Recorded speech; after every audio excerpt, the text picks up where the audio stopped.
Hi, this is Paul Suellentrop and Bob Lutz. We're here at JQH Arena in Springfield, Missouri. After Wichita State completed a remarkable comeback to win 72-69, they were down 18 at halftime, 19 at one point in the second half, and came back and won it in overtime. Bob, how many swings of emotions did you have, and when did you begin to think that the Shockers had it in them to rally? I think most of my swings had to do with my Twitter feed tonight, Paul. I was on fire. I can imagine. There was probably a lot of Twitter going on. Amazing comeback. I don't think anybody in their right mind at halftime could have predicted it, and certainly when they fell behind by 19 with a little over 11 minutes to play in the second half. But this is one tough team. We learned that last year. We've learned it this year, and it didn't hurt that Missouri State kind of played tight in those last several minutes. Yeah, I thought Missouri State was really impressive. They absorbed Wichita State's first and even a second run in the second half. Ultimately, the Shockers kind of wore them down. Did you think the full court press was pivotal in getting the Wichita State back in the game? I thought ultimately it really hurt that Missouri State had trouble scoring inside. They just couldn't score inside in this game. They don't have those kinds of players. So when they were forced to continue to try to shoot from the outside, I thought their legs really wore out.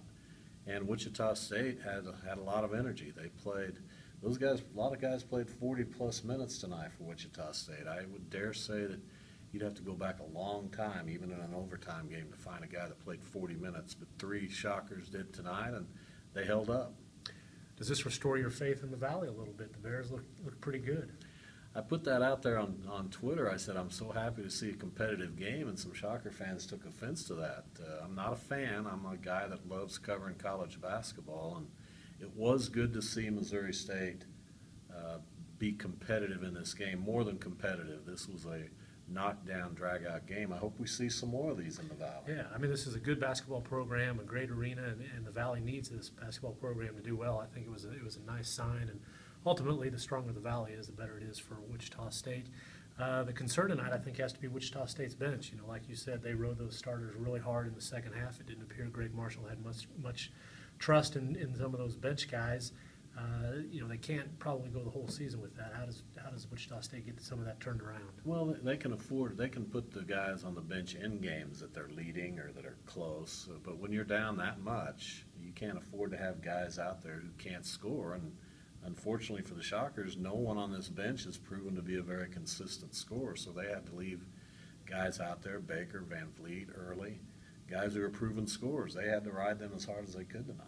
And they really played well, especially in the second half. All right, that's it.